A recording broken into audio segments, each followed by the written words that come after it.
मत बोलो, बुरा मत सुनो, बुरा मत देखो। 4 साल की मासूम बच्ची, इसने वो सब देखा है जिसे देखकर किसी की भी रूह कांप जाए। वो सब कुछ सुना है जिसे देखकर किसी का भी खून खौल जाए। और जिसने इसमें ये खौफ भरा है वो खुलेआम घूम रहे हैं।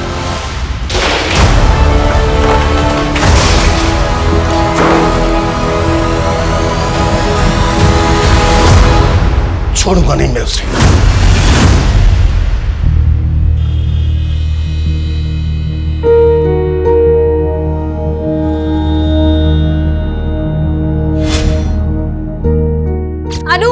मैंने तुम्हारे एक्स्ट्रा कपड़े और अंडरपैंट्स ना बैग में रख रही हूँ, ठीक है? टॉयलेट आए तो टीचर को बोलने से डरना मत, ठीक है बेटा? बेकार में गीली मत हो जाना। चल। अनु, ये क्या किया तुमने बेटा? अभी तो तैयार किया था बच्चा मैंने तुम्हें। चलो चलो जल्दी उठो। नहीं, मुझे ड्राइंग करनी है। अरे मेरी माँ बना देना ड्राइंग, स्कूल से आने के बाद बना देना। चलो अभी चलो जल्दी जल्दी। पूरी भी बनानी है, बहुत सारे काम करने हैं, तैयार होना है, स्कूल जाना है ना? संजना, अन्नू तैयार हो गई?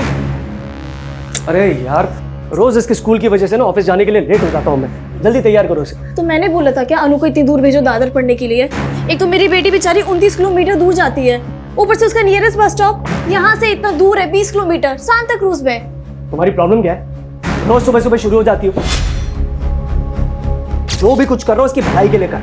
मैं चाहता हूँ उसे अच्छी एजुकेशन मिले और तुम हो कि। तुम तो ऐसे बात कर रहे हो जैसे तो इसकी हाई स्टडीज चल रही। रोहन, प्री स्कूल तो यहाँ बोरीवली में भी है ना? Stop it Sanjana. अभी ऑफिस जाना हो तो शाम को आऊंगा ना, तब आराम से लड़ लेना मुझसे। रोहन, तुम्हें क्या हो जाता है? मैं तुम्हें तो कुछ भी कहना चाह रही होती ना, पता नहीं क्यों तुम्हारा ईगो बीच में आ जाता है। अरे वाह, मेरी बेटी रेडी हो गई। हाँ, पारी दो। चले स्कूल? ओके, शाम को आएंगे ना तो पापा आपको आइसक्रीम खिलाएंगे। बताओ कौन सा फ्लेवर खाओगे? चॉकलेट। अरे वाह, वेरी गुड। ये लो लंच बॉक्स। अच्छा हाँ सुनो, हाँ? अमरीश को बोल देना इसे टाइम से पिक कर ले। हाँ मैं बोल दूंगी। सुनो तो सही, थोड़ा हंस के जाओ। Bye bye.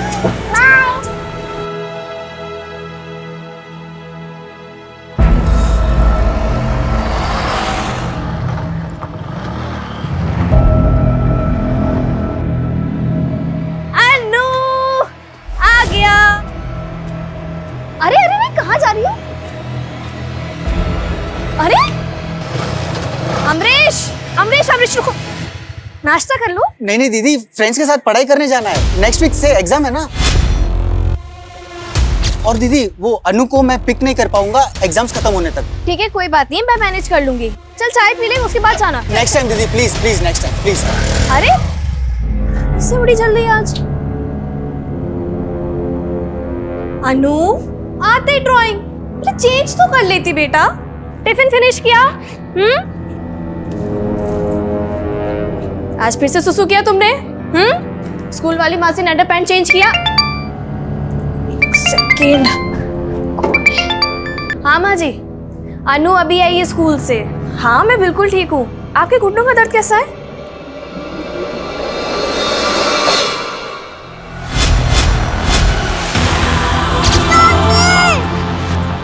एक मिनट, मैं आपसे बाद में बात करती हूँ।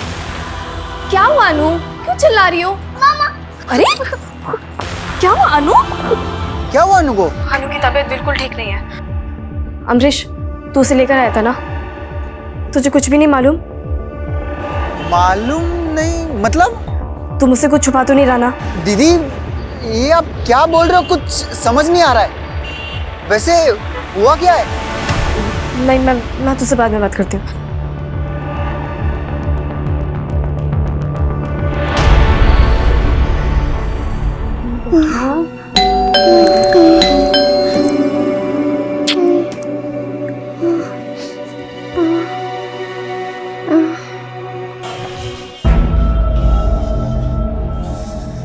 कॉफी बना दो, जब भी और लड़ना बाकी है। लड़ना है? ये जो कुछ भी हो रहा है ना, तुम्हारी वजह से हो रहा है रोहन। तुम्हारी वजह से अनु। क्या हुआ अनु को? अनु को बुखार है। तो दवाई दी कि नहीं? हाँ दे दी। ये तो ठीक हो जाएगी, इतना क्या सोच रही है? लेकिन क्या? अरे लेकिन क्या हुआ है? बोलो ना। कुछ नहीं, तुम नहीं समझोगे रोहन। इधर आओ, मैं नहीं समझूंगा। दिमाग खराब है क्या तुम्हारा? जब देखो उल्टी बातें करती रहती हो।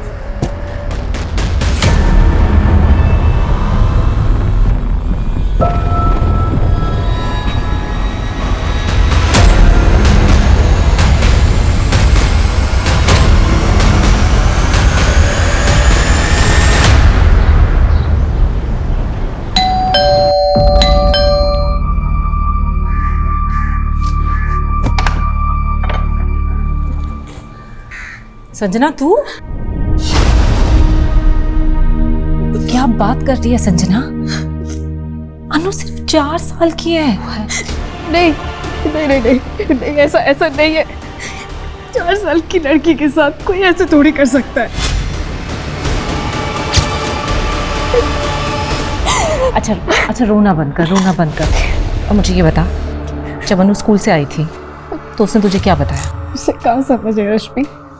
स्कूल से आने के बाद बस रोज जा रही थी, अजीब सी बिहेव कर रही थी। उसके बाद से उसको बुखार आ गया। एक बात बोलूं, प्लीज पुलिस के पास जाओ। नहीं, पुलिस नहीं, मेरी बेटी बहुत छोटी है, पुलिस के पास नहीं, मैं पुलिस का मैटर नहीं। यार समझ, अनु सिर्फ छोटी सी बच्ची है, 4 साल की, और उसके साथ ये सब हुआ है। तुझे पुलिस के पास जाना चाहिए। नहीं रश्मि, तूने सब उल्टा समझ लिया है। देख, मैं बस तुझसे एक छोटा फेवर मांग रही हूँ। तेरी नजर में अगर कोई डॉक्टर है जो घर आके मेरी बेटी को देख ले, एटलीस्ट इतना बता दे कि ब्लीडिंग की वजह क्या है। अच्छा ठीक है, मैं कुछ करती हूँ।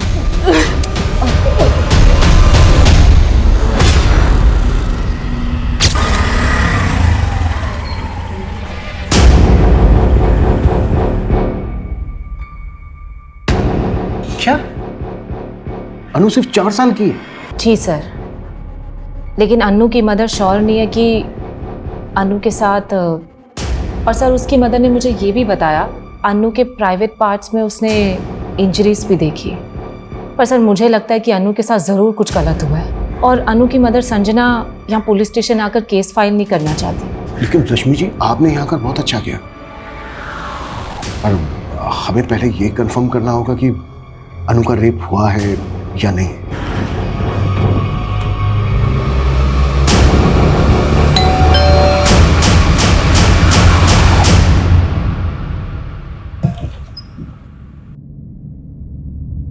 रश्मि, संजना, ये डॉक्टर अंजलि प्रसाद है, गायनेकोलॉजिस्ट। नमस्ते मैम। नमस्ते। ये आप? जी मैं इनकी असिस्टेंट हूँ। आपकी बेटी कहाँ है?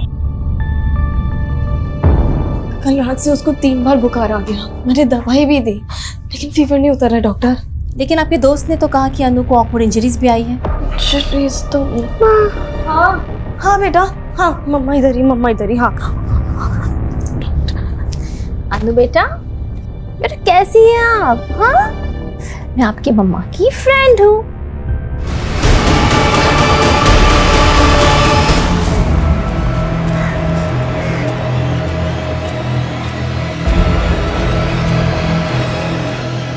संजना जी, मैं पुलिस इंस्पेक्टर अभिमन्यु चिंतन। इंस्पेक्टर जी, आपकी फ्रेंड रश्मि ने हमें सब कुछ बता दिया है, और अभी डॉक्टर ने भी कंफर्म कर दिया है। रश्मि ने आपको? देखिए, मैं आपकी उलझन समझ सकता हूँ। रेप विक्टिम की 90% फैमिलीज बिल्कुल ऐसा ही सोचती हैं जैसा आप सोच रहे हैं। मेरी बेटी बहुत छोटी है सर, मेरी बेटी 4 साल की, सिर्फ 4 साल की, उसके साथ कोई ऐसा। इसी बात को लेकर तो मैं भी परेशान हूँ संजना जी। मेरी भी एक बेटी है, मैं भी एक बेटी का बाप हूं। देखिए, मैं इस केस को सिर्फ एक ऑफिसर की तरह नहीं देख रहा हूं। संजना जी प्लीज हमें बताइए, अनु के साथ किसने किया ये सब? संजना जी, ये क्या हुआ है हमारी अनु के साथ? आप अनु के फादर? जी, आप कौन? मैं पुलिस इंस्पेक्टर अभिमन्यु चिंतन। सर आप 2 मिनट मुझे अपनी वाइफ से बात करने दीजिए। इधर आओ। रश्मि को बता दी, पुलिस को बता दी, मुझे कुछ नहीं बताया। बताने की कोशिश की थी मैंने तुम्हें, लेकिन सर मैं आपके हाथ जोड़ती हूँ सर आप प्लीज चले जाइए। मेरी बेटी बहुत छोटी है सर, ना तो उसमें इतनी हिम्मत है कि वो आपके सवालों के जवाब दे। संजना जी, मैं समझ सकता हूँ कि आप पूरी तरह से टूट चुकी हैं, लेकिन प्लीज मेरी बात समझिए। वो क्रिमिनल इस वक्त आजाद घूम रहा है। ऐसे पेडोफिल पूरी सोसाइटी के लिए खतरा है। ये सिर्फ एक क्राइम करके नहीं रुकते हैं। देखिए, अगर उसको नहीं रोका गया तो आज उसने आपकी अनु को नुकसान पहुंचाया है, कल वो किसी और अनु को नुकसान पहुंचाएगा। प्लीज समझिए मेरी बात को। और मैं नहीं जानती सर किसने किया मेरी बच्ची के साथ। देखिए संजना जी, ये कब हुआ, कैसे हुआ, कुछ तो अंदाजा होगा आपको। तो मेरी बच्ची स्कूल गई थी, बहुत अच्छी थी, बहुत खुश थी। फिर जब वापस आई तो अरे क्या हुआ अनु? छोड़ो। अनु ने कुछ तो बताया होगा आपको। अनु की तो जुबानी से सिल गई सर। सर आप क्यों परेशान कर रहे हैं हमें? देख नहीं रहे हम आपसे बात करने की हालत में नहीं है अभी। प्लीज जाइए आप। मुझे नहीं लगता कि अनु आपको कुछ बता पाएगी, और मैं ये सजेस्ट भी नहीं करूँगी कि आप उससे बात करके उसे वो सब याद दिलवाएं। सर वो सिर्फ 4 साल की है, मेंटली और फिजिकली दोनों लिहाज से हेल्पलेस है। उसे इस ट्रॉमा से बाहर निकालना ही हमारी प्रायोरिटी है। और हमारी प्रायोरिटी है अनु के गुनहगार को जल्द से जल्द पकड़ना, वो भी विक्टिम के स्टेटमेंट के बिना। सर अनु की ये ड्राइंग किस बात का इंडिकेशन दे रही है? ये देखिए सर, ये तीसरा बंदर जो बुरा ना देखने की सीख देता है, पर ये तो देख रहे हैं। क्या इस ड्राइंग का क्रिमिनल के साथ कुछ लेना देना हो सकता है? गांधी जी के 3 बंदरों में से एक बंदर की सीख है कि बुरा मत देखो, तो शायद ये बुरा देख रहा है। हो सकता है सर सीख देने वाला ही अपनी सीख के विपरीत काम कर रहा है। लेकिन सीख देने वाला कौन? टीचर या फिर अनु के स्कूल से जुड़ा हुआ कोई? तो सर एक बात बहुत अजीब है, अनु रहती बोरीवली में है लेकिन उसका स्कूल दादर में है। बोरीवली से दादर लगभग 29 से 30 किलोमीटर दूर है। मुंबई जैसा शहर जहां पर हर 2 किलोमीटर में एक स्कूल है, तो अन्नू के पेरेंट्स के सामने ऐसी क्या वजह रही होगी कि वो अन्नू को अपने घर से इतनी दूर पढ़ने के लिए भेज रहे हैं? रोज इसके स्कूल की वजह से ना ऑफिस जाने के लिए लेट हो जाता हूँ मैं। जल्दी तैयार करो इसे। तो मैंने बोला था क्या अनु को इतनी दूर भेजो दादर पढ़ने के लिए? सर अनु दादर के सेंट एल्बर्ट इंटरनेशनल स्कूल में पढ़ती है, जिसकी बस यहाँ सेंटा क्रूज से अवेलेबल है। सर अनु के फादर सुबह 8:30 बजे बोरीवली से अनु को यहाँ सेंटा क्रूज बस स्टॉप पे ड्रॉप करते हैं और वहाँ से वो बीकेसी चले जाते हैं जहाँ उनका ऑफिस है। सर ये बस का फर्स्ट पिकअप पॉइंट है, यहाँ से अनु के अलावा और कोई बच्चा बोर्ड नहीं करता। इसका मतलब अनु की छुट्टी के बाद जब अनु की बस अनु को ड्रॉप करती है सेंटा क्रूज, तब भी अनु बस में अकेली होती है? हाँ सर, और सेंटा क्रूज से अनु के ग्रैंड पेरेंट्स उसे पिक करते हैं।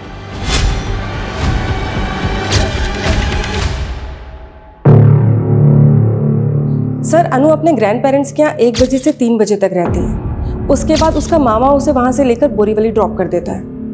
अनु का मामा? यस सर, अनु का मामा अमरीश अनु की माँ का कजिन ब्रदर है। सर वो बैंड्रा के कॉलेज में पढ़ता है और वही अनु को बोरीवली ड्रॉप करता है। अनु की माँ संजना के मुताबिक सुबह स्कूल जाने से पहले अनु बहुत खुश थी, तब उसने ये 2 बंदर बनाए थे, बुरा मत बोलो बुरा मत सुनो, और स्कूल से आने के बाद उसने ये तीसरा बंदर बनाया था, बुरा मत देखो, और तब वो परेशान थी। सर वो सुबह 8 बजे अपने फादर के साथ स्कूल के लिए निकली थी और शाम को 5 बजे अपने मामा के साथ घर वापस आई थी। यानी कि 9 घंटे। इसका मतलब सर अनु के साथ जो कुछ भी हुआ है वो इन 9 घंटों में हुआ है। इन 9 घंटे में जो एक मिनट अनु के साथ बीता है, उसे हर एक मिनट की मुझे डिटेल्ड इंफॉर्मेशन चाहिए। अनु के स्कूल से शुरुआत करते हैं, लेकिन जांच हमें बहुत संभल कर करनी होगी क्योंकि वो पीडोफाइल अलर्ट हो सकता है। हमें सब कुछ बहुत ही अच्छे से ऑब्जर्व करते हुए आगे बढ़ना है। Is that clear? Yes sir. Sir अभी आपने जो कहा ना पीडिया फाइल, मुझे उसका मतलब समझ नहीं आया। ठरकी, ऐसे लोग जो स्पेशली बच्चों को अपनी हवस का शिकार बनाते हैं, और ऐसे लोग लड़के लड़कियों में भी फर्क नहीं करते। इन्हीं की बदौलत हर घंटे में एक बच्चा मोलेस्टेशन का शिकार हो रहा है, और इससे पहले कि वो किसी दूसरे बच्चे को अपनी हवस का शिकार बनाए, हमें उस तक पहुंचना होगा।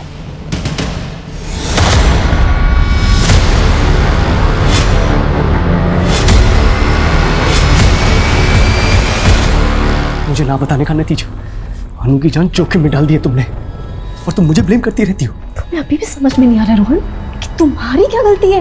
मेरी गलती? गलती मेरी नहीं, गलती तुम्हारी है जो सबसे पहले उस रश्मि के पास गई थी। तुम देख लेना, इस पुलिस केस की वजह से ना हमें और अनु को बदनामी के सिवा कुछ नहीं मिलने वाला। अरे समाज है ही ऐसा। तुम्हें समाज की पड़ी है, तुम्हें मुझ पे गुस्सा आ रहा है, रश्मि पे गुस्सा आ रहा है, लेकिन उस इंसान पे गुस्सा नहीं आ रहा जिसे मेरी अनु के साथ।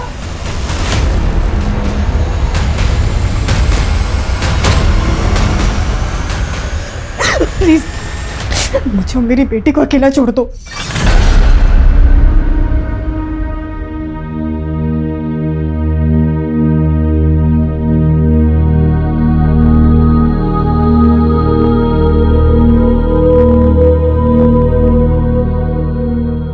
ये अनु के पापा की गाड़ी और ये अनु की स्कूल बस, दोनों में आज रेस होने वाली है।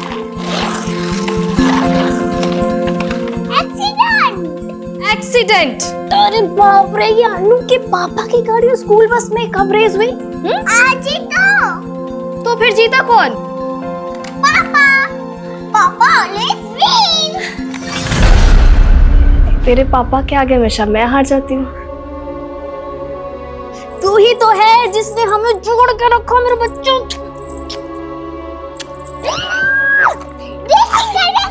चलो रेसिंग करते, चलो।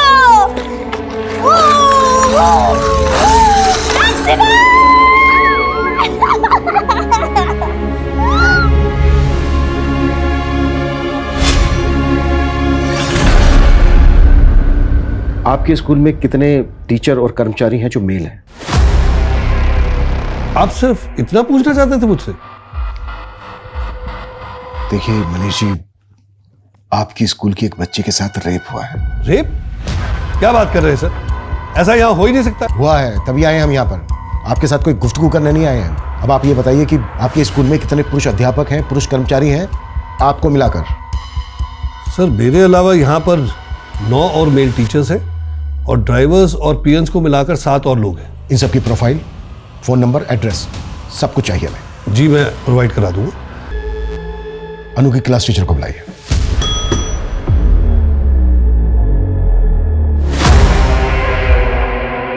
सर मुझे तो यकीन ही नहीं हो रहा कि अनु के साथ ऐसा भी कुछ हो सकता है। अनु की मदर ने हमें बताया कि उस दिन अनु ने ये ड्राइंग बनाई थी।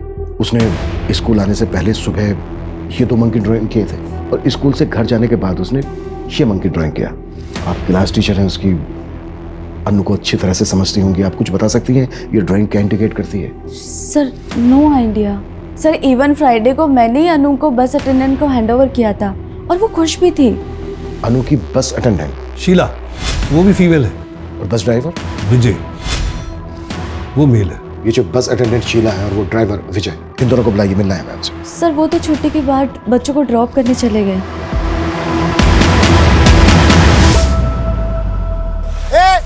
अरे रुको, अरे भाई कहाँ जा रहे थे आप लोग? अनु? अंकल अनु तो आज नहीं आई स्कूल। क्या? चल विजय।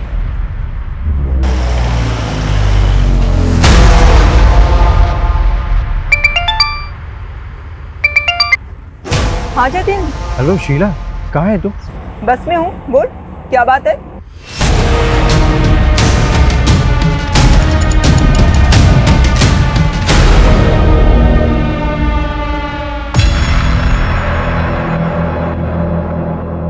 अमरीश, तुम मेरे घर के बाहर क्या कर रहे हो? रश्मि दीदी, मैं आप ही से मिलने आया था। वो विक्की ने बताया आप काम से बाहर गई थी। मुझसे मिलने? क्या काम था? संजना दीदी का घर लॉक्ड है, फोन कर रहा हूँ, फोन नहीं उठा रही है, वही पूछना था कहाँ है वो। क्यों अमरीश, तुम्हें पता नहीं है कि अनु हॉस्पिटल में एडमिट है? अनु हॉस्पिटल में? नहीं तो फ्राइडे नाइट से मैं मेरे फ्रेंड के घर पे एग्जाम्स की तैयारी कर रहा हूँ। फ्राइडे नाइट के बाद मैं घर आया नहीं था। अनु को हुआ क्या है? अनु सर्व कृपा हॉस्पिटल में एडमिट है। संजना और रोहन भी वहीं पर ही है। तुम एक काम करो, उनसे जाकर मिल लो। ठीक है, मैं अभी जाता हूँ।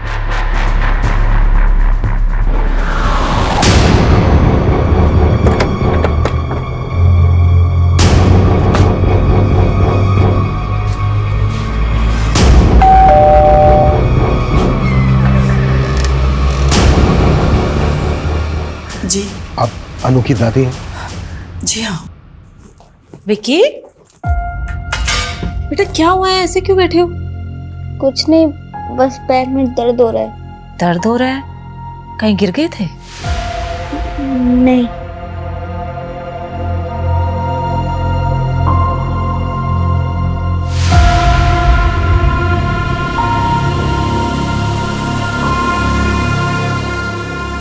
ये क्या कह रहे हैं आप? अरे आप क्या कह रहे हैं?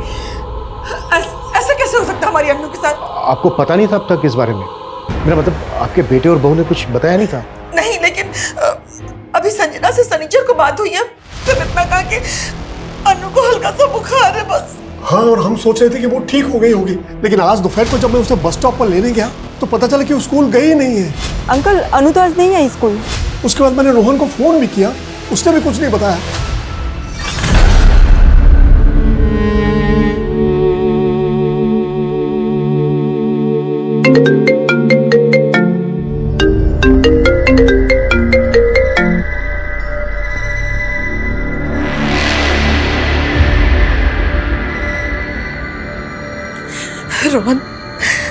रोहन बेटा, ये मैं अनु के बारे में क्या सुन रही हूँ? हम मैंने वो बताया ना कि उसे बुखार है। फिर पुलिस क्यों कह रही है कि? पुलिस? हाँ पुलिस, वो हमसे पूछताछ कर रही है। माँ, आप उनसे कोई बात मत करना, वरना अपना मिर्च मसाला लगा के वो बात का बतंगड़ बना देंगे। हाँ, मैं बस अभी पहुंच रहा हूँ, आप बिल्कुल भी उनसे कोई बात मत करना। अच्छा, जब आपने पिक किया अनु को तो उसकी बस ने कितने बजे ड्रॉप किया था उसको स्टॉप पर? यही कोई 1-1:15 बजे मैंने ही उसे बस स्टॉप पर पिक किया था।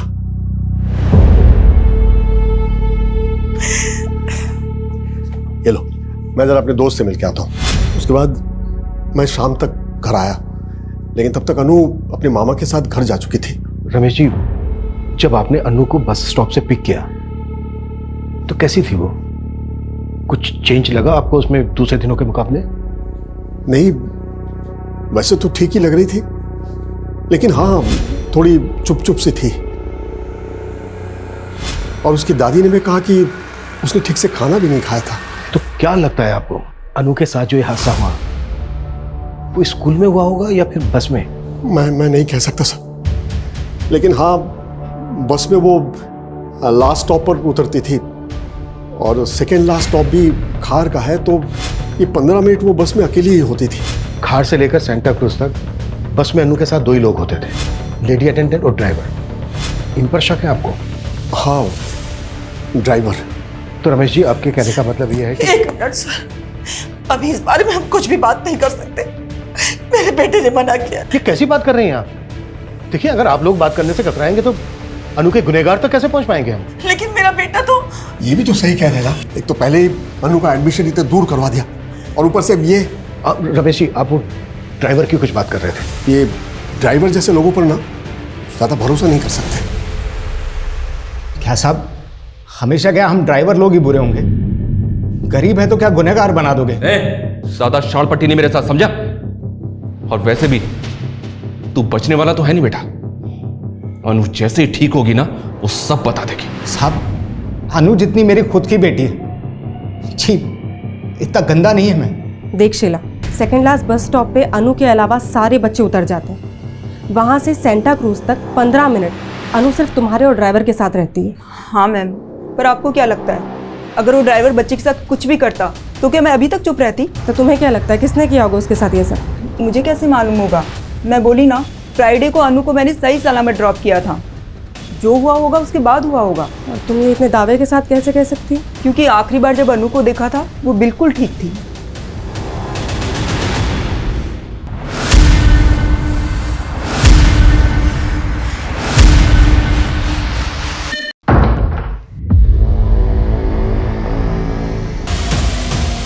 दीदी, ये सब आप उस दिन फोन करके ये बताना चाहती थी कि अनु के साथ... देख अमरीश, अगर तूने कुछ किया है तो बता दे। ये आप क्या बोल रहे हो? आप चाहते हो तो आप मुझे मार लो, मेरी जान ले लो, पर ऐसा मत बोलो प्लीज प्लीज। मैंने कुछ नहीं किया है। तेरे को मैंने इस घर में रुकने की परमिशन दी और तू ये लापरवाही करे। तेरी वजह से 8 बजे अनु आई है आज। जीजा जी, मेरे भी एक्स्ट्रा क्लासेस होते हैं। आपके पेरेंट्स का घर कॉलेज से काफी दूर है, रोज रोज अनु को लाना पॉसिबल नहीं है मेरे लिए, सच में। और मैं बोल दूं कि तेरा इस घर में रुकना ही पॉसिबल नहीं है तो क्या कर लेगा? हाँ तो ठीक है, जितने दिन आपके घर पे रहो ना, उतना रेंट ले लीजिए। होंगे। कितना हुआ? अमरीश बोला कितना हुआ? अमरीश नहीं, पागल है क्या? रोहन भाई है मेरा। अरे सगा भाई नहीं है तुम्हारा ये, देख रहे हो क्या औकात दिखा रहा है अपनी ये। उस थप्पड़ का बदला लेने का तो नहीं सोचा तूने? दीदी आप फिर से मैंने कुछ नहीं किया। अमरीश मेरे घर से निकल जा, अपने रहने का ठिकाना तू कहीं और देख, क्योंकि मैं नहीं चाहती कि मेरी अनु के आसपास कोई भी मर्द रहे। अब आपको समझ में आ गया ना मैंने क्या समझाया है? हाँ बेटा, ये पुलिस के चक्कर में पड़ के अपने ही खानदान की बदनामी होगी। ड्राइवर, प्यून, प्रिंसिपल, इन सब के साथ साथ अनु के स्कूल में जितने भी मेल मेंबर्स हैं सबकी प्रोफाइलिंग करो।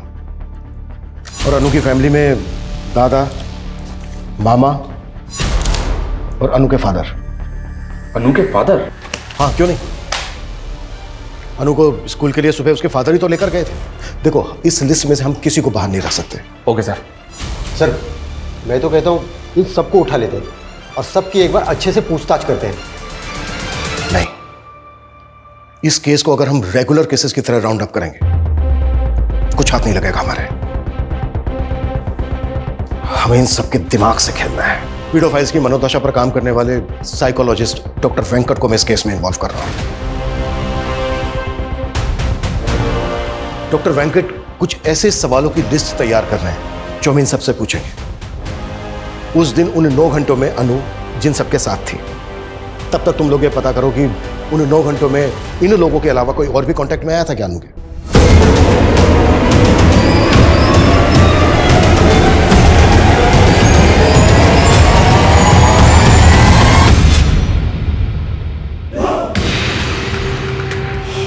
Happy teeth day Vicky. Teeth day? हाँ, टीथ डे, दंत दिवस। उमेश, कैसे सोच लेते हो तुम ऐसी बातें? हाँ, दंत दिवस भी होता है क्या? क्यों नहीं हो सकता? सोच के देखो ना, जैसे लाखों लोग एक साथ बैठकर योगा करते हैं, ठीक वैसे इन लाखों लोग एक साथ बैठ के दांत घिसेंगे। एनीवेज, अच्छा विकी बेटा, जाओ बाहर जाके खेलो, वरना उमेश अंकल अपने बोरिंग जोक से तुम्हें और बोर कर देंगे।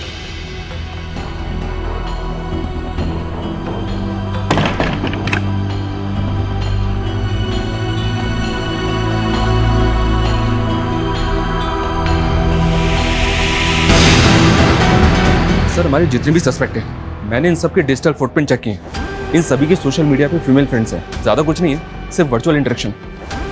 सोशल मीडिया पे आजकल ये कॉमन है। चैट हिस्ट्री कैसी है, वल्गर है या फिर नॉर्मल? विकी और अमरीश की चैट हिस्ट्री में कहीं कहीं वल्गैरिटी नजर आती है, और इन सब की ब्राउजिंग हिस्ट्री में जाएं तो लगभग ये सब के सब पोर्न साइट्स पे जाते हैं। आंकड़ों के मुताबिक 85 से 90% internet user porn site visit करते हैं। लेकिन सर प्रॉब्लम ये है कि इन डिजिटल फुटप्रिंट्स के बेसिस पे हम इनमें से किसी को भी अनु का रेपिस्ट साबित नहीं कर सकते। लेकिन शर्मा, इन सब की मानसिकता को समझना बेहद जरूरी है। साइकोलॉजिस्ट डॉक्टर वेंकट आ रहे हैं जो इस केस में हमारी मदद करेंगे।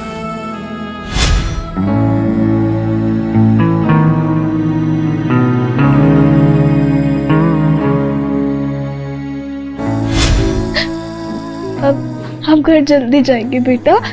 हाँ, मम्मा आपको लेके जाएगी। ये पेडोफाइल्स कैसे सोचता है, ये हमें उन सवालों के जवाबों से पता चल सकता है जो मैंने तैयार किए। तो ठीक है, इन सवालों की बंदूक बनाकर एक एक करके सब पे तानते हैं। लेकिन सर ये सवाल किसी इंटेरोगेशन से कम नहीं है, और बिना सबूत के हम उनके साथ क्वेश्चनिंग भी नहीं कर सकते। प्यार से समझा के लाओ सबको, और जो प्यार से ना माने उसे इनडायरेक्ट में थ्रेट दो कि जो भी क्वेश्चनिंग में हमारा सपोर्ट नहीं करेगा वो रडार में हमारे सबसे ऊपर होगा।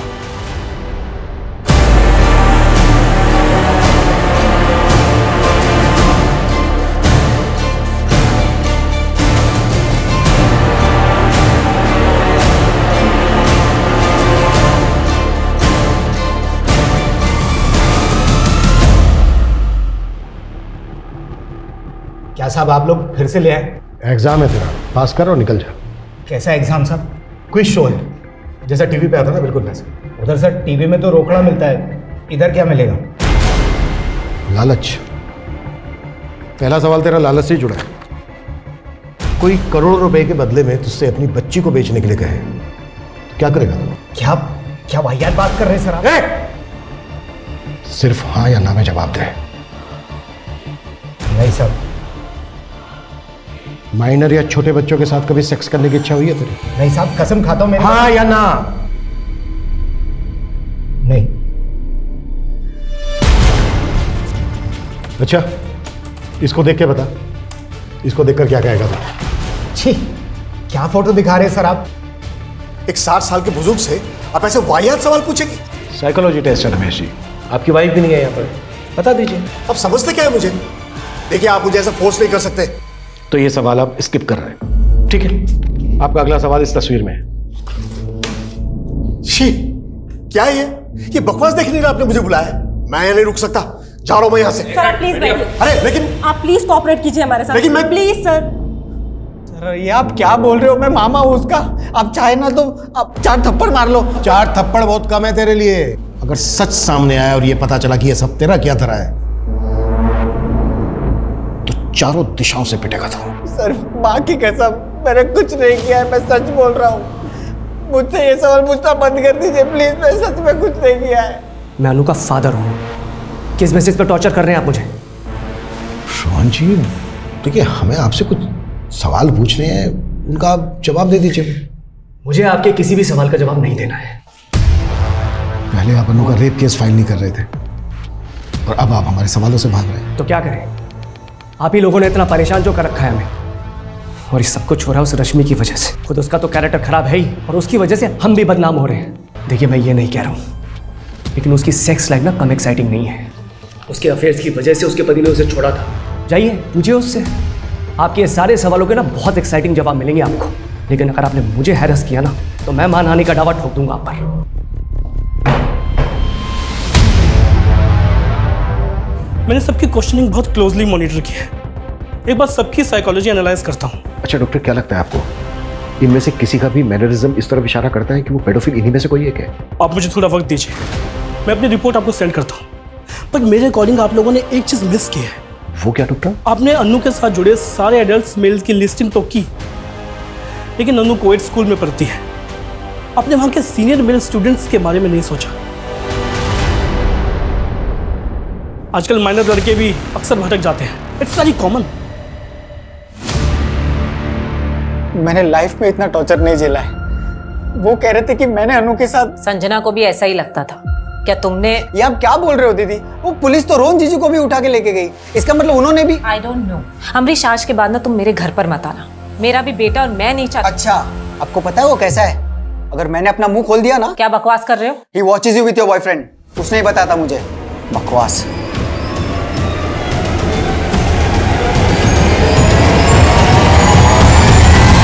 हम अनु के स्कूल के बाकी मेल स्टूडेंट की प्रोफाइलिंग तो कर रहे हैं, पर एक बात है, रश्मि का बेटा विकी, इसका अनु के साथ काफी इंटरेक्शन था।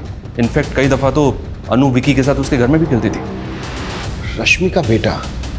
अच्छा, रोहन का कहना है कि रश्मि के कई अफेयर हैं। रश्मि का एक बॉयफ्रेंड है उमेश, इसके बारे में पता कर रहे हैं। पर मेरा ऐसा मानना है सर कि हमें विकी के बारे में भी डिटेल में पता करना चाहिए। अच्छा, डॉक्टर वेंकट की रिपोर्ट आई है और वो इंडिकेट करती है कि हमारे जितने भी मेल सस्पेक्ट हैं उनमें से जो ये आदमी है, इसने जो सेक्स रिलेटेड क्वेश्चंस पे जो रिएक्ट किया है और उनका जवाब देने में जितना टाइम लगाया, उससे यही लगता है कि इस आदमी का सेक्स को लेकर नजरिया बहुत ही स्ट्रेंज है। मे बी ये सेक्स को लेकर किसी भी हद तक जा सकता है। तो मतलब सर आप ये कहना चाहते हैं कि हमें इसको और क्लोजली मॉनिटर करना चाहिए? करेक्ट। इसकी पास्ट एक्टिविटीज पता करो और इसके हर मूवमेंट पे नजर रखो।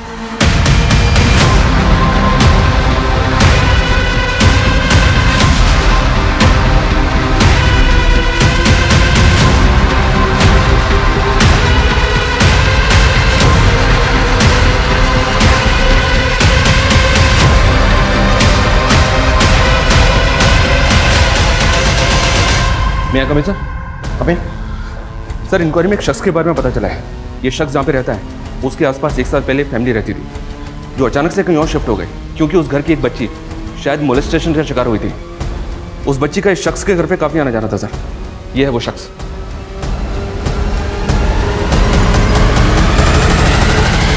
डॉक्टर वेंकट ने भी अपनी रिपोर्ट में इसी को इंडिकेट किया था। शर्मा, मूव।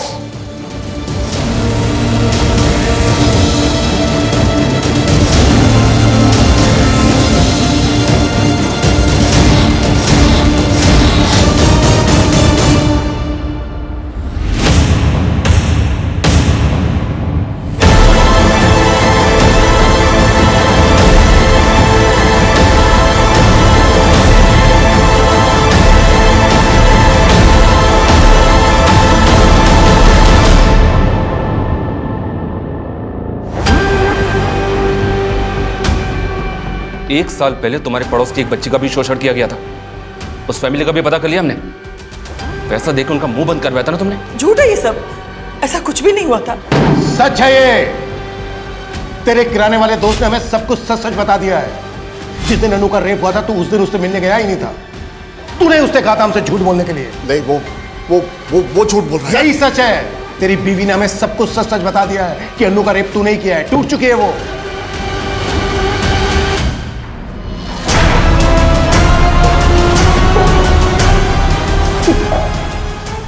अब सब कुछ सच सच बोलेगा या फिर मैं मेरे तरीके से बुलवाऊं? नहीं, मैं बोलता हूं। दरअसल उस दिन जब मैं अनु को घर ले आया तो मेरी बीवी घर पे नहीं थी। मैंने भांग ली थी। थक चुकी थी अपने पति से, तंग आ चुकी थी उनकी करतूतों को देख के। अपने बेटे बहू से क्या कहती मैं कि उसके सगे दादा ने उस मासूम बच्ची के साथ ये घिनौना काम करते हुए।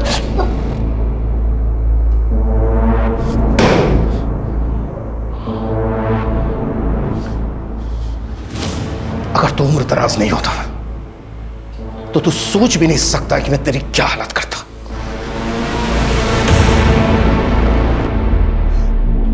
I'm sorry संजना, मुझे ना तुम्हारी बात मान लेनी चाहिए थी। अनु को पढ़ाई करने के लिए इतनी दूर नहीं भेजना चाहिए था। मेरा अभी तुम्हारी इंटेंशन में नहीं थी, पर मुझे हमेशा डर लगा रहता था कि मेरी बच्ची घर से दूर कैसे होगी। जब माँ बाबा के घर पहुंच जाती थी मैं बेफिक्र हो जाती थी, लेकिन कभी हमने सबने भी नहीं सोचा था कि मेरा बाप और मेरी बेटी के साथ।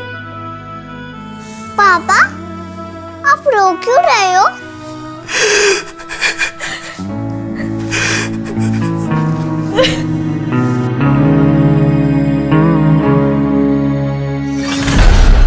मैंने कहा था ना, ये जो पेडोफाइल होते हैं, ये जिन मासूम बच्चों को अपना शिकार बनाते हैं, उनमें से 90% बच्चे अपने पेरेंट्स, अपने गार्जियंस को कुछ बता ही नहीं पाते हैं। और ये लोग अपना टारगेट बदलते रहते हैं। इस केस में भी ऐसा ही हुआ। रमेश का गुनाह 1 साल पहले बाहर आ सकता था, लेकिन रमेश के पड़ोस में जो फैमिली रहती थी उसने केस ही रिपोर्ट नहीं किया। और रमेश की वाइफ वो रमेश का गुनाह जानते हुए भी उसकी शील्ड बनी रही।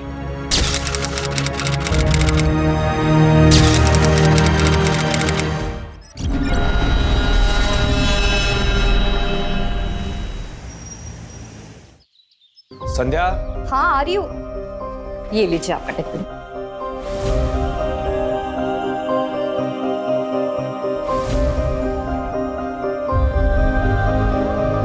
संध्या, इस घर में अकेली रह लोगी? ये शहर, ये जगह तुम्हारे लिए बिल्कुल नहीं। शादी के पूरे 3 साल बाद मुझे अपना कहने को घर और संसार मिला है। आप यहाँ अकेले थे, वहाँ मायके में मैं अकेली थी। अब जाके हमारा अपना घर संसार शुरू हो रहा है। आप देखिएगा, मैं इस घर को ना बड़ी अच्छे से सजाऊंगी। फिलहाल तो ये घर किराए का है, लेकिन बहुत जल्दी अपना घर होगा। जैसा भी होगा, है तो अपना ही घर ना। अच्छा सुनो, ऑफिस के लिए लेट हो, चलता हूँ। अच्छा, अपना ख्याल रखना। आप भी। Bye bye.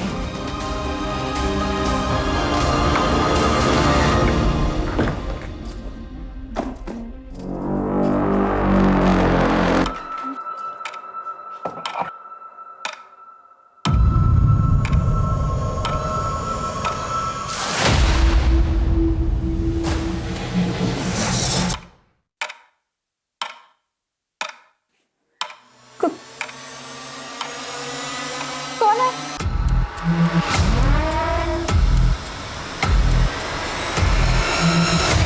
कौन है?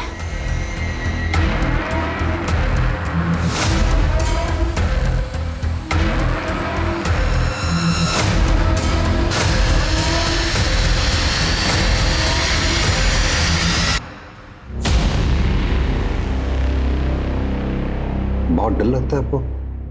नहीं, तो प्रॉब्लम क्या है? डिप्रेशन।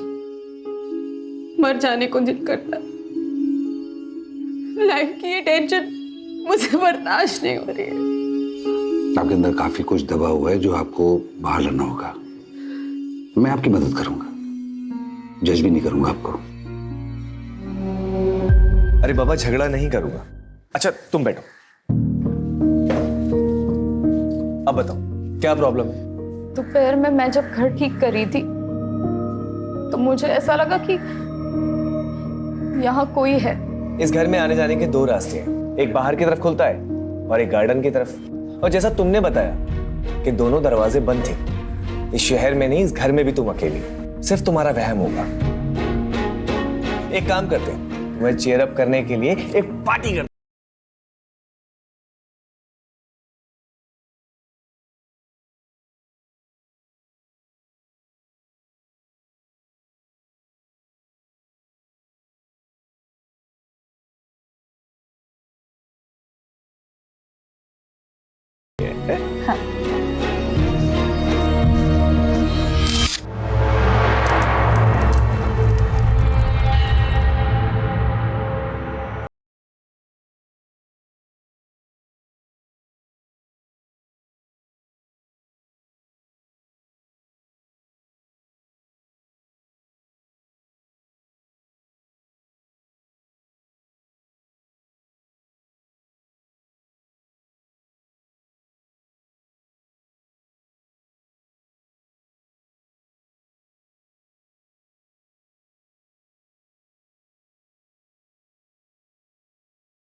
संध्या, क्या हुआ? सब ठीक तो है ना?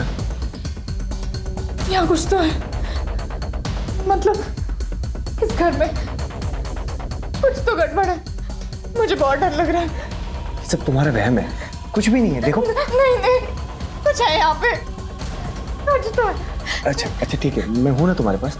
तुम सो जाओ, सो जाओ।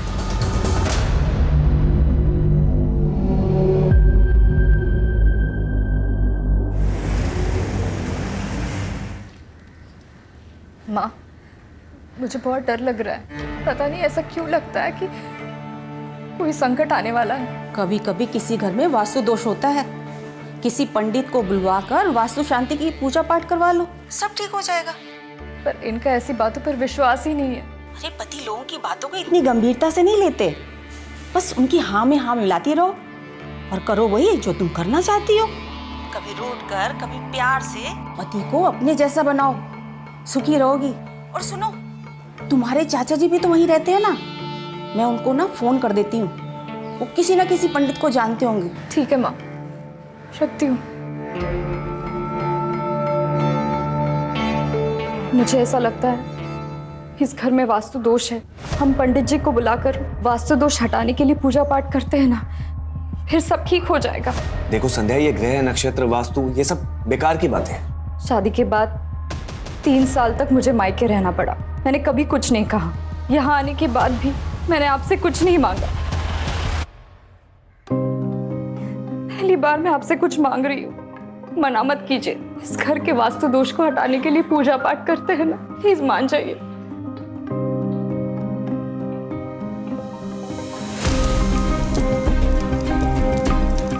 ओम भू स्वाहा तत्सवितुर्वरेण्यं भर्गो सर्वार्थ साधिके शरण।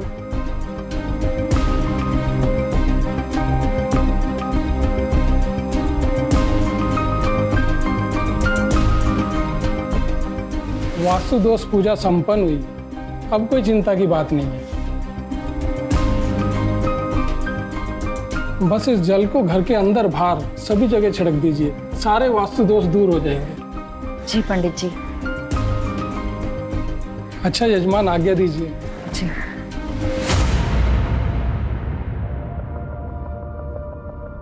सुनिए, ये आपका टिफिन। संध्या, लेट हो रहा ऑलरेडी।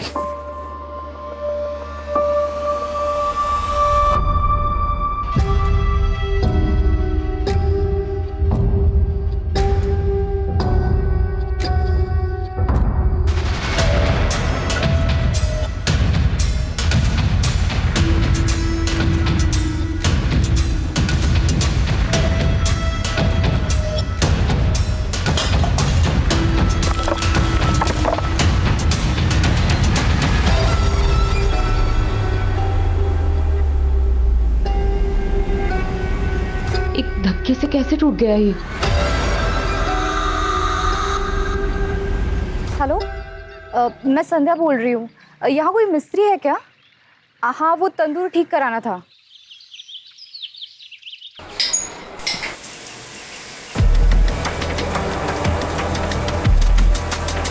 तुलिका टॉवल देना।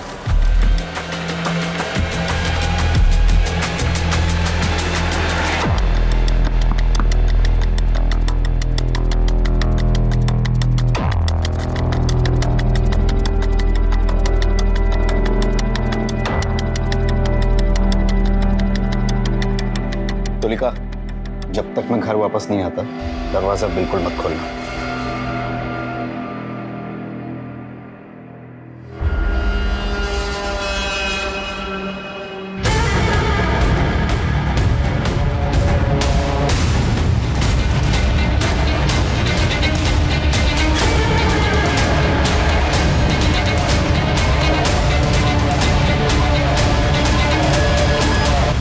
तुलिका, आपकी मैरिड लाइफ कैसी चल रही है? I mean love life. Married life और लव लाइफ बहुत अलग अलग होते हैं सर। मेरी शादी एक पैसे वाले अधेड़ उम्र के आदमी से हुई थी। हस्बैंड वाइफ का रिश्ता तो बस नाम का ही था। ना वो मुझे कभी हस्बैंड का सुख दे पाए और ना मुझे कभी वाइफ होने का सुकून मिला। मेरी जिंदगी बस एक कोरा कागज बनकर रह गई। ऐसे में मेरी जिंदगी में कोई ऐसा आया जिसने मेरी पूरी जिंदगी बदल कर रख दी।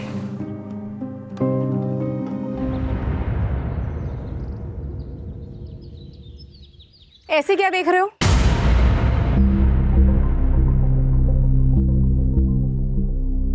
आप हैं ही इतनी खूबसूरत, बचपन से फैन रहे हैं आपके।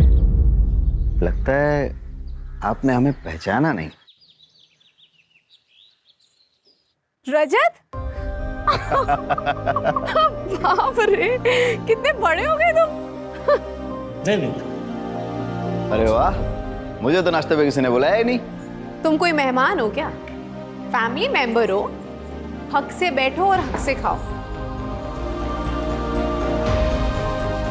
अरे वाह, आपके हाथ के बने खाने का स्वाद तो पूरी दुनिया में कहीं नहीं मिल सकता। एक और दो, एक और दो, एक और दो।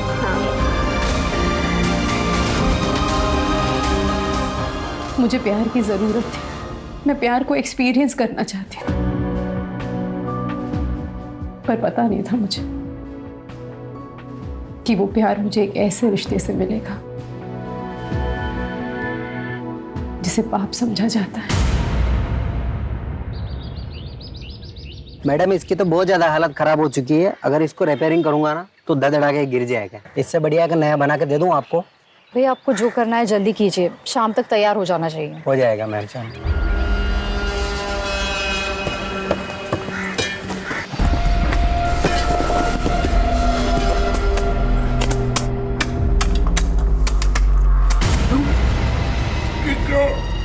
मैडम को बुला ले। ये देखिए मैडम।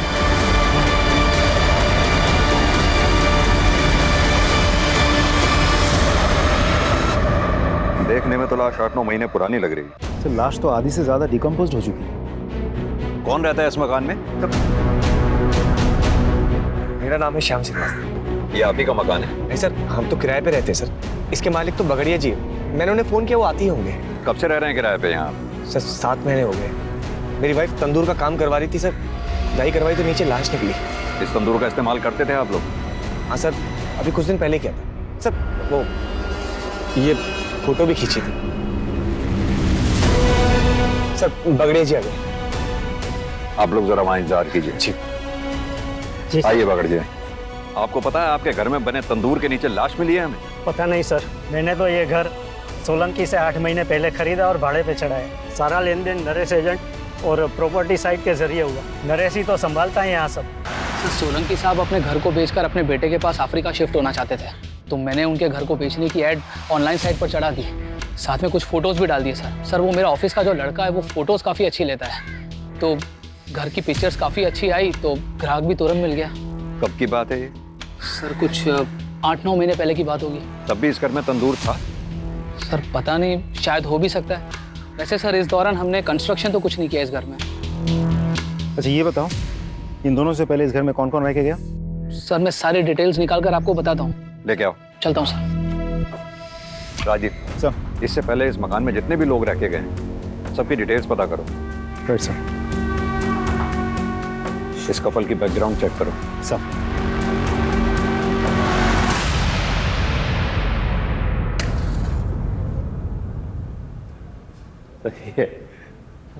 अरे वाह, शादी के 3 साल होने के बाद भी इतना प्यार कैसे कर लेते हैं? अरे भाई करना ही पड़ता है, पत्नी से प्यार नहीं करेंगे तो घर गृहस्थी का पंचनामा बनवाना है क्या?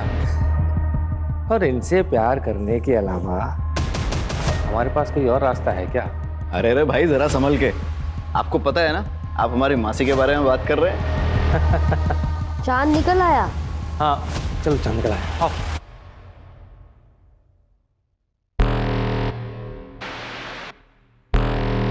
हर शादी प्यार के भरोसे पर नहीं चलती, कुछ शादियां मजबूरी की वजह से चलती रहती हैं।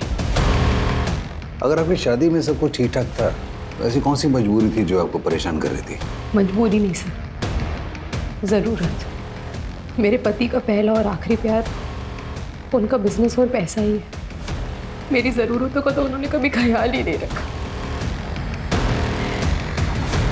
अपनी इच्छाओं को दबाने के लिए रोज रात को ठंडे पानी से नहाना पड़ता था सर। और ऐसे ही एक रात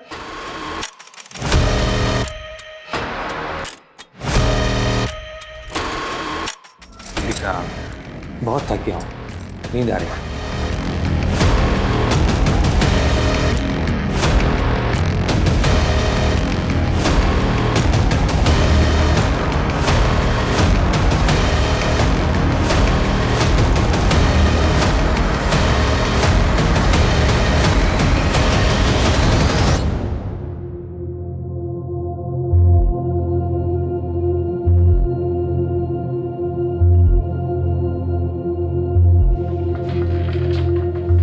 सुनिए, आप इतनी रात को नहा धोकर? तुम नहीं समझोगे। पढ़े लिखे हैं हम, सब समझते हैं और आपकी तकलीफ भी समझते हैं, लेकिन आप फिक्र मत कीजिए, हम हैं ना।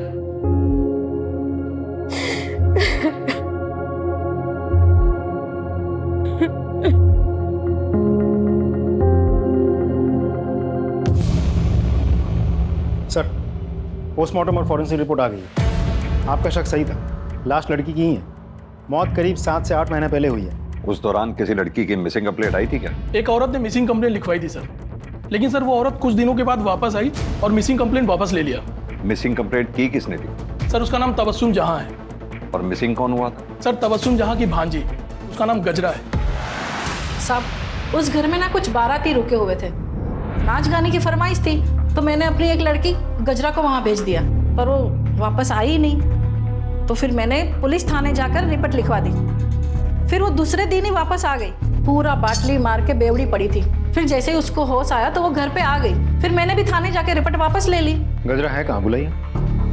उसे टीबी हो गया था ना साहब, तो नाच गाना छोड़ के वो अपने गाँव चली गई। उसका फ़ोन नंबर दीजिए।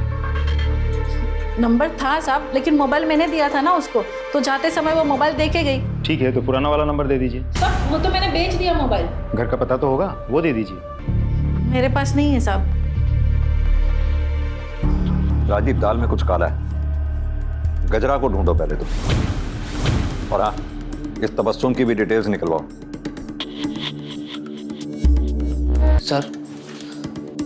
सर वो लाश वाले घर में जो लोग भी रहते थे उन सभी की इंफॉर्मेशन निकाली है सर मैंने। सर सबसे पहले उस घर में किराएदार के तौर पर ये रजत जी और उसकी विधवा बहन तन्वी आई थी सर। उसके बाद ये घर हमने बगाड़िया जी को भेज दिया सर। और सर कुछ समय के लिए हमने पवन कौल साहब को भी ये घर किराए पे दिया था। सर उसके बाद हाँ, ये जोशी जी के बेटे की शादी थी सर, तो उसके काफ़ी सारे दोस्त आए थे यहाँ पर।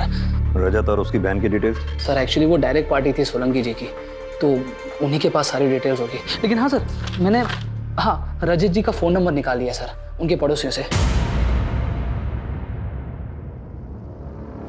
सर मेरे बेटे के 2-3 दोस्त रुके थे उस घर में। एक तो अमेरिका में उसके साथ ही काम करता, और दूसरा जर्मनी में है और तीसरा शायद मुंबई में कहीं काम करता है। क्या आपको मालूम है उस दौरान आपके बेटे के दोस्तों ने रात में रेड लाइट एरिया से किसी नाचने वाली को घर बुलाया? उन्होंने तो नहीं बताया था, लेकिन हमें पता चला था सर कि वो लड़की की जो मौसी है ना, उसने जब पुलिस कंप्लेंट की तब बहुत डांटा था मैंने उसे। बाद में उन लोगों ने माफ़ी भी मांग ली थी और लड़की भी मिल गई थी। केस रफा दफा हो गया था और हमने भी बात को दबा दिया था। उन सभी बच्चों की डिटेल्स इन्हें लिखवा दीजिए। जी। अजय, क्या लगता है सर, ये केस हम सॉल्व कैसे करेंगे? लाश की शिनाख्त भी तो नहीं हो पा रही है। वही तो राजदीप, केस उलझता ही जा रहा है। ना तो हमारे हाथ में कोई ठोस सबूत है, ना ही कोई ठोस सुराग। एक काम करो, ये पवन कौल को पूछताछ के लिए बुलाओ। इनफैक्ट पवन कौल ही क्यों, इस घर से जुड़े सभी लोगों से अच्छे से पूछताछ करो। आई एम श्योर कच्चा ही सही पर एक धागा हमारे हाथ जरूर लगेगा। फिर लाश की शिनाख्त भी होगी और कातिल भी पकड़ा जाएगा।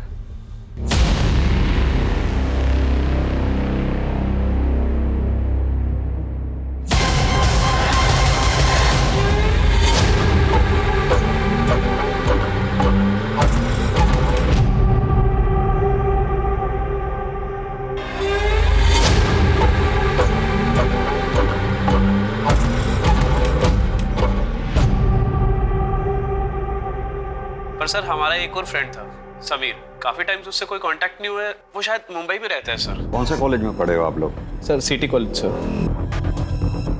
सिटी कॉलेज से समीर का एड्रेस लो और समीर की सारी डिटेल्स निकालो। Right sir. फंक्शन के दौरान जिस घर में तुम्हारे दोस्त रुके थे, उस घर में बने तंदूर के बारे में कुछ जानते हो? नहीं सर, हम तो ऑल द टाइम हॉल में ही थे, वहां जाने की कोई नीड ही नहीं पड़ी सर हमें। जरूरत पड़ी तो फिर बात करेंगे तुम्हारे साथ। सर, शाम के बारे में सारी इन्फॉर्मेशन निकाल ली। 3 साल पहले शाम की शादी संध्या से हो तो गई थी, लेकिन इंटरेस्टिंग बात यह है कि साथ ही उसके ऑफिस कोलीग प्रीति के साथ उसका अफेयर भी चल रहा था। सर एक बात और, प्रीति ने भी 7 महीने पहले ही अपने ऑफिस से रेजिग्नेशन दिया था और उसके बाद से अब तक ना किसी ने प्रीति को देखा है और ना ही प्रीति के साथ किसी की बातचीत हुई है। राजीव, ये प्रीति की डिटेल्स निकालो। अब समझ में आया श्याम शादी के बाद 3 सालों तक अपनी वाइफ को मायके से वापस क्यों नहीं लेके आया। इस श्याम को भी लेके आओ। सर, ये बात सच है कि सर प्रीति से मेरा अफेयर चल रहा था, लेकिन बड़े ही रिस्पेक्ट और रिगार्ड के साथ हम दोनों अलग हो गए। अब प्रीति कहाँ है? सर मुझे नहीं पता सर। सर उसका फोन भी बंद आ रहा है सर। उसने अपना सोशल मीडिया से अकाउंट भी डिलीट कर दिया। सर तेरे घर में तंदूर के नीचे जो लाश मिली है वो कहीं प्रीति की तो नहीं है? सर नहीं, ऐसा नहीं हो सकता सर। मैं प्रीति से बहुत प्यार करता हूँ सर, मैं उसे क्यों मारूंगा? ऐसा भी तो हो सकता है कि प्रीति को तेरी शादी के बारे में पता चल गया था और तुझे इस बात का डर था सबके सामने हुआ कि पोल ना खोल दे, इसके वजह से तूने उसको मार दिया ना? सर मैं सच कह रहा हूँ सर। सर मैंने कुछ नहीं किया सर। सर, इसके फोन से प्रीति की फोटोग्राफ्स लो, उसका नंबर लो और उसे कांटेक्ट करो। फोन दे। सर, नंबर तो डज नॉट एग्जिस्ट बता रहा है। प्रीति का फोन बंद होने से पहले कहां पे एक्टिव था, उसकी लास्ट लोकेशन पता करो, उसके कॉल डिटेल रिकॉर्ड्स भी निकालो, प्रीति के ऑफिस के रिकॉर्ड से उसका परमानेंट एड्रेस भी पता करो। सर फोन कॉल आया है, बुलाओ उन्हें। जी सर। देखिए सर, मेरे बेटे के जन्म संस्कार का फंक्शन था, बहुत सारे रिश्तेदार आए थे, इसलिए मैंने वो घर कुछ दिनों के लिए किराए पर लिया था। आपके रिश्तेदार जो उस घर में ठहरे थे, क्या उनमें कोई महिला भी थी? नहीं सर, वहाँ तो सारे जेंट्स रुके हुए थे। सारी लेडीज मेरे घर पे रुकी हुई थी और उनमें से कोई भी ना तो गायब है और ना ही किसी की डेथ हुई है। उस घर में आपने अपने रिश्तेदारों के लिए क्या किसी तंदूर का इस्तेमाल किया था? सर सारा खाना तो मेरे घर पे बन रहा था और ये एक धार्मिक कार्यक्रम था, इसलिए भोग तो अपने घर की रसोई में ही बनता है ना, फिर मैं वहाँ तंदूर क्यों लगवाऊंगा।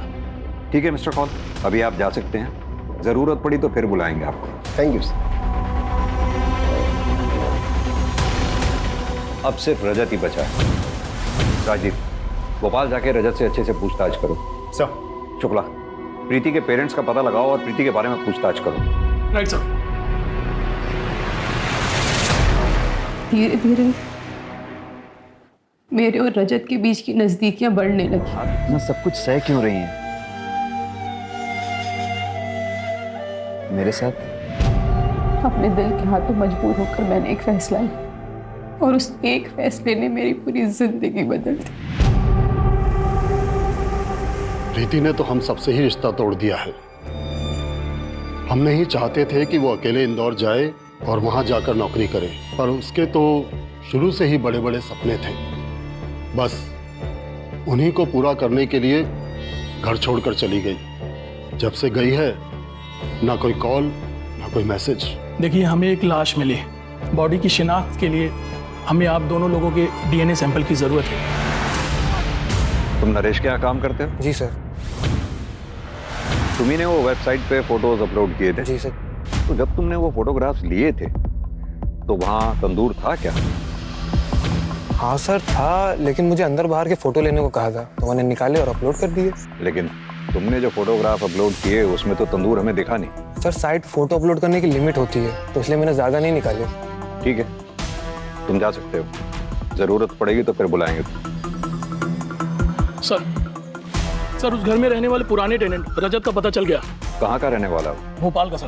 राजदीप सर पता करो। राइट।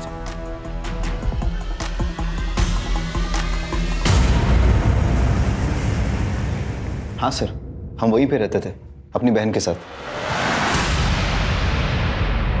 आपका नाम? तन्वी। और वहाँ का तंदूर भी कभी कभी इस्तेमाल करते थे। लेकिन आप ये सब क्यों पूछ रहे हैं? क्योंकि आपके पुराने घर के तंदूर के नीचे से हम ये लाश मिली है। क्या सर? लेकिन हम जब रहते थे तब ये तंदूर का शेप ऐसा नहीं था। क्या ये वही तंदूर नहीं है? Are you sure? 100% सर।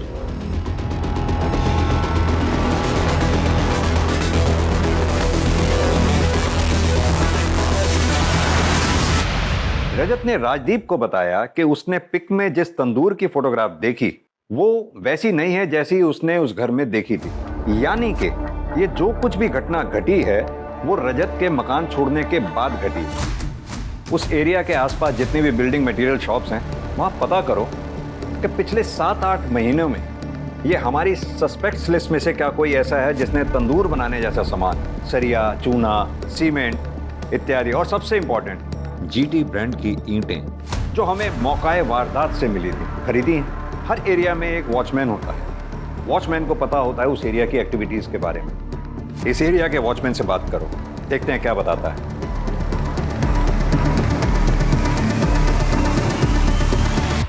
अरे भाई साहब,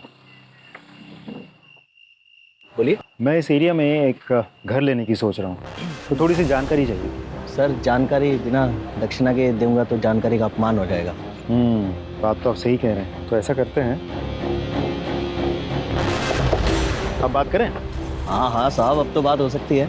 मैंने इस एरिया में एक घर देख रखा है, लेकिन सुना है कि उसके पड़ोस वाले घर में कुछ भूत भूत का चक्कर है। अरे सर आप बात तो सही कह रहे हैं, लेकिन भूत भूत कुछ नहीं होते। लेकिन हाँ, उस घर में ना खेल बहुत होते थे। वो एजेंट नरेश है ना, उसी के हाथ में था भाड़े से ये घर। जब कोई भाड़े वाला रहने को नहीं आता है तो नरेश क्या करता है कि कुछ लड़कियों को लेके उधर आता है। अच्छा एक बात बताओ, नरेश ने उस घर के गार्डन में कभी कंस्ट्रक्शन का कोई काम करवाया था? वो एक नंबर का कंजूस है, एक दमड़ी नहीं खर्च करता है। लेकिन हाँ, जब लड़की की बात आती है ना तो उसकी जेब से धड़ाधड़ नोट निकलते हैं। अच्छा। हाँ। मैंने क्या किया सर? मैंने कुछ नहीं किया सर। मैं सब बताता हूँ सर, मैं सब बताता हूँ सर, सब बताता हूँ सर। राजदीप,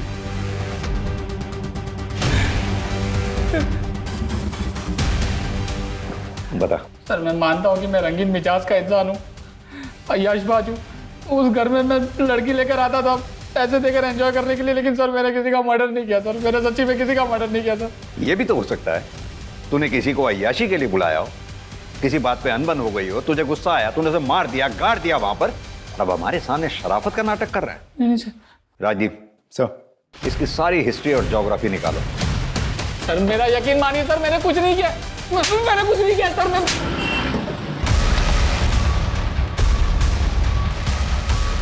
सर यही है जीटी ईटों का सप्लायर। हाँ सर, क्या चाहिए आपको? पिछले 8-9 महीनों में आपके दुकान से किस किस ने कंस्ट्रक्शन मटेरियल खरीदा है, जैसे कि इस तरह की ईंटें? सर हमारे पास हर खरीद का रिकॉर्ड रहता है। मैं जितनी जल्दी हो सके आपको सब डिटेल पहुंचा दूंगा। ठीक, thank you. Sir forensic report आ गई है सर। सर डेड बॉडी की उंगलियों में कुछ बाल फंसे हुए थे सर, लेकिन उन बालों का डीएनए डेड बॉडी के साथ मैच नहीं कर रहा सर। वो बाल जरूर उस कातिल के होंगे। एक काम करो, नाखून से मिले बालों का डीएनए हमारे केस से जुड़े सारे सस्पेक्ट्स के डीएनए से मैच करके देखो। जरूर उस कातिल के होंगे।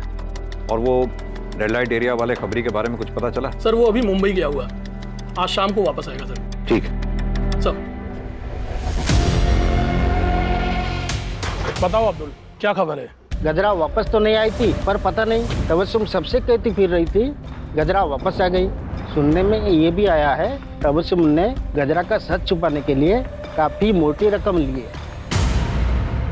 हाँ साहब, ये बात सच है कि जोशी ने मुझे बहुत सारे पैसे दिए गजरा का केस वापस लेने के लिए। ये भी झूठ बुलवाया कि उसे टीबी हुआ है और वो वापस अपने गांव लौट गई है। ये सब उन लड़कों की वजह से हुआ है। खानदान के नाम पर कालिक पुत जाती, इसलिए हमने तबस्सुम को लाखों देकर उसका मुंह बंद करवाया। हुआ क्या था? वो बैचलर्स पार्टी के अगले दिन जब मेरा बेटा और उसके दोस्त जागे, उन्होंने देखा कि ना तो वहां पे गजरा थी और ना ही समीर था। समीर गजरा को लेकर भाग गया था सर। दोनों मेरे बेटे और उसके दोस्तों के वॉलेट और सारे वैल्यूएबल्स लेकर भाग गए थे सर। पुलिस कंप्लेंट क्यों नहीं लिख पाई थी तुम? अगर पुलिस कंप्लेंट हो जाती तो मेरे बेटे का रिश्ता नहीं टूट जाता और ग्रीन कार्ड बनने ही वाला था उसका। हमारी तो सारी मेहनत बेकार हो जाती सर। क्या चाहते हैं आप मिस्टर जोशी? आपकी कहानी पे विश्वास करें?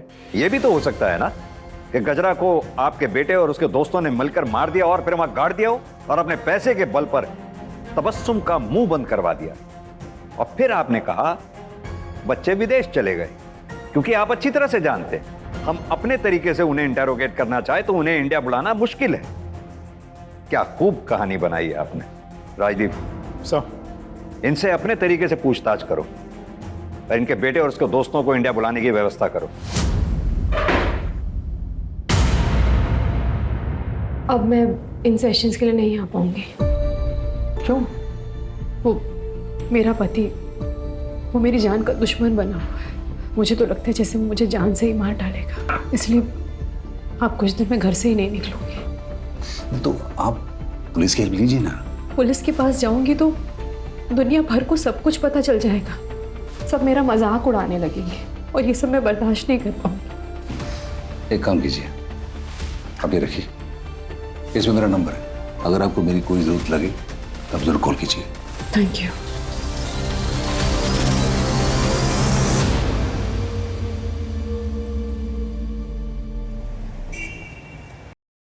समीर के आधार कार्ड नंबर से हमने मोबाइल ऑपरेटर से पूछताछ की है। एक नंबर मिल गया है जो समीर के आधार कार्ड पर रजिस्टर्ड था, लेकिन वो नंबर लखनऊ का है। हम लखनऊ पुलिस से कोऑर्डिनेट कर रहे हैं, बहुत जल्द वो हमारी गिरफ्त में होगा। Good work Rajdeep. Thank you sir. Sir Preeti के पेरेंट्स की डीएनए रिपोर्ट आ गई है सर। प्रीति के पेरेंट्स का डीएनए लाश के डीएनए से मैच नहीं हो रहा है। इसका मतलब ये लाश प्रीति की नहीं है। सर इसका मतलब तो ये भी होता है कि शाम कल्प्रिट है ही नहीं।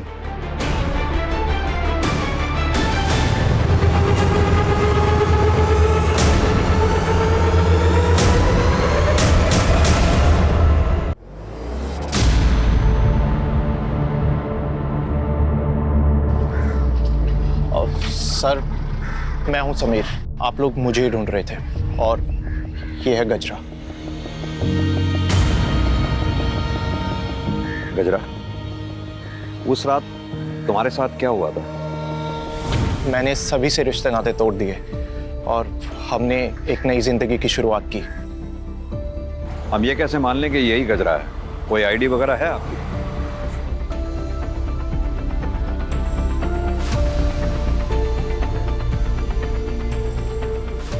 पता है समीर, रोजाना हम अपराधियों से, घटिया लोगों से, जुर्म करने वालों से मिलते हैं, लेकिन तुम जैसे लोगों की वजह से ही इंसानियत जिंदा है। Proud of you.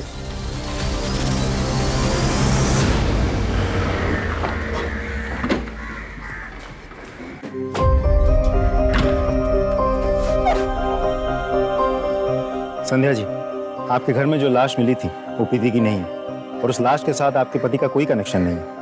आपके पति निर्दोष है। भगवान ने मेरी सुन ली। मैं पूरे 11 नारियल की पूजा करूंगी। अब हम इस घर में नहीं रहेंगे, कहीं और जाकर रहेंगे। अच्छा हुआ कि इस मनहूस घर को छोड़ के जा रही हो। अरे श्रापित है ये घर, जो यहाँ रहने आता है सब पागल हो जाता है। चलो देरी हो रही है। मैडम एक्सक्यूज मी, एक मिनट।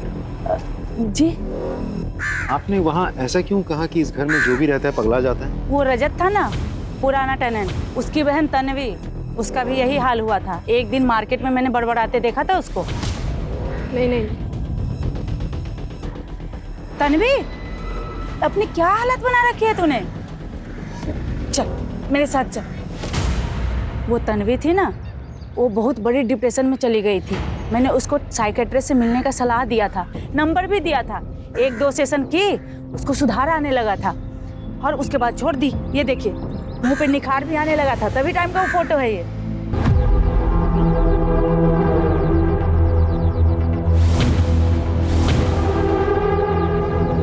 सर, मैं भोपाल में जिस तन्वी से मिला था और यहाँ जो तन्वी रहती है, दोनों में बहुत फर्क है सर। मैं आपको पिक दिखाता हूँ। ये देखिए सर, ये है असली तन्वी।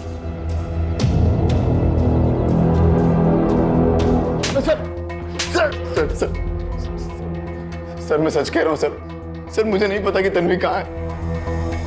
मुझे लगा आप लोग मुझ पर शक करेंगे, इसलिए मैंने अपनी गर्लफ्रेंड को तन्वी बनाकर पेश कर दिया। तुझे कैसे नहीं पता कि तेरी बहन तन्वी कहाँ है? बोल। सर वो हमारा झगड़ा हो गया था, फिर मैं उसे छोड़कर भोपाल चला गया। उसके बाद से मैंने कोई कांटेक्ट नहीं रखा उससे सर मैं सच कह रहा हूँ सर। कहीं ऐसा तो नहीं जिस लड़की की तेरे घर में तंदूर के नीचे लाश मिली वो तन्वी की हो, जिसे तूने मार दिया और वहां गाड़ दिया? सर भगवान की कसम खा के कह रहा हूँ सर मैंने किसी को नहीं मारा। इसका डीएनए सैंपल लो और लाश के नाखून से जो हमें बाल मिले थे उसके डीएनए से मैच करके देखो।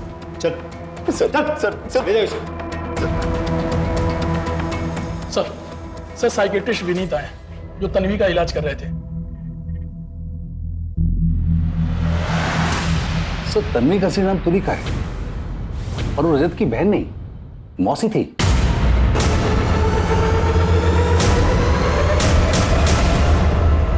सर तुलिका को ये डर लग रहा था कि उसका हस्बैंड कहीं उसको मार न डाले, और हमारे लास्ट सेशन में तो वो ये भी कह रही थी कि वो कई दिनों तक घर से बाहर निकलेगी नहीं। मेरा पति, वो मेरी जान का दुश्मन बना, इसलिए आप कुछ दिन में घर से ही नहीं निकलूंगी। एक्चुअली डर के मारे उसकी हालत काफी खराब हो रही थी। ठीक है डॉक्टर साहब, आप जा सकते हैं।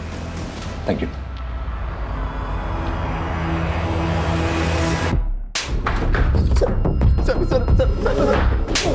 सर बताता हूँ सर मैं बताता हूँ सर मैं बताता हूँ सर बता। सर तुलिका मुझसे मुझे बहुत अच्छी लगती थी सर, फिर हमारा अफेयर शुरू हुआ और फिर हम दोनों घर छोड़कर भाग गए सर। लेकिन सच कह रहा हूँ सर मैंने किसी को नहीं मारा सर, मैंने तुलिका किसी को नहीं मारा। तुलिका तेरी मासी है या कुछ और? इसकी असलियत तो तेरी माँ ही हमें बताएगी। अपनी माँ का नंबर और पता दे। तो मर गए दोनों मेरे लिए, मुंह दिखाने लायक नहीं छोड़ा। देखिए हम आपकी परेशानी समझ सकते हैं, लेकिन आपके बेटे रजत और तुलिका ने आपके साथ जो किया वो गलत था। लेकिन हमें शक है कि हमने जिस लाश को बरामद किया है वो आपकी बहन तुलिका की ही है, और वो तभी साबित होगा जब उस लाश का डीएनए आपके साथ मैच होगा। दरअसल तुम तुलिका से नफरत करते थे, इसलिए तुमने तुलिका को मार डाला। नहीं सर। शुक्ला, इनका डीएनए सैंपल लो, लाश के नाखून पे जो बाल मिले थे उनके डीएनए से मैच करके देखो। सर मौका वारदात में मिली उन ईंटों को लेकर हमने गहरी छानबीन की। उस तरह की ईंटें उन 3 महीनों के अंतराल में करीब 40 मिस्त्री और कॉन्ट्रैक्टर को बेची गई थी। हमने सबसे पूछताछ की, लेकिन किसी का भी कंस्ट्रक्शन का काम तब नहीं चल रहा था जब हमें उस तंदूर के नीचे गड़ी लाश मिली थी, सिर्फ एक को छोड़कर। कौन है वो? सर मिस्त्री रमेश, लेकिन वो फरार है। सर हमें लुकआउट नोटिस जारी करना पड़ेगा। हाँ सर डीएनए रिपोर्ट्स आ गई हैं, ये रही सर डेड बॉडी के साथ मिले बालों का डीएनए किसी भी सस्पेक्ट के साथ मैच नहीं कर रहा सर, लेकिन सर रजत की मां का डीएनए डेड बॉडी के साथ मैच हो गया। यानी कि लाश तुलिका की ही है। ये तुलिका के कॉल डिटेल रिकॉर्ड्स निकलवाओ। Right sir. सर मिस्त्री रमेश के बारे में पता चल गया, दीवार में कहीं छुपा बैठा है। ले आओ सर।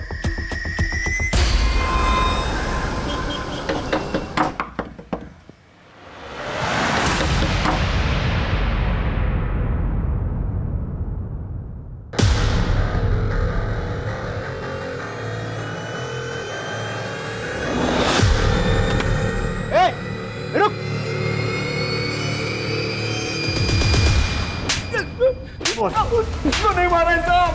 किसी को नहीं मारा है, तो फिर देवास में क्यों छुप के बैठा था? बोल। जब से तंदूर के नीचे से लाश मिलने की खबर आई, मैं घबरा गया था साहब। लेकिन क्यों घबरा गया था? साहब क्योंकि 4 लाश दफन थी साहब, मैंने उसी पे तंदूर बना दिया था, लेकिन मैंने मारा नहीं है साहब। तूने नहीं मारा तो फिर किसने मारा? वो साहब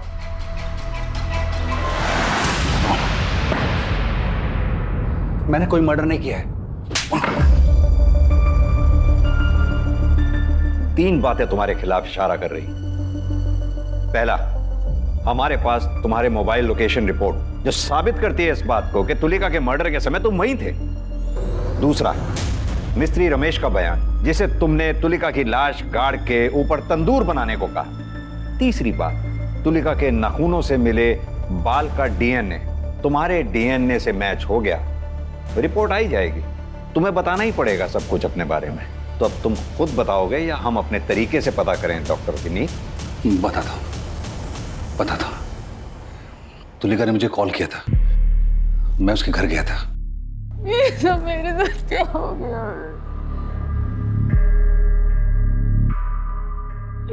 चलो।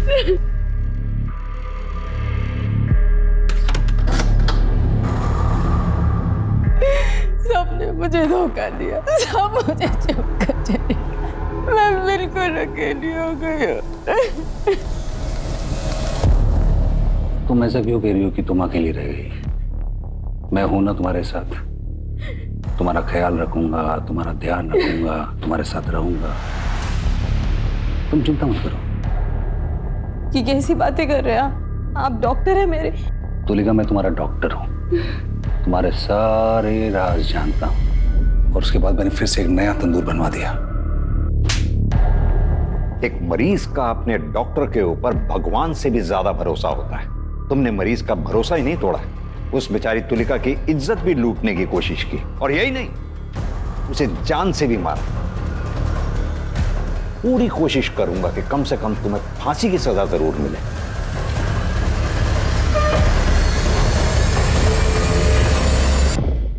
क्राइम पेट्रोल के ऐसे ही मजेदार एपिसोड्स देखने के लिए हमारे चैनल को सब्सक्राइब करें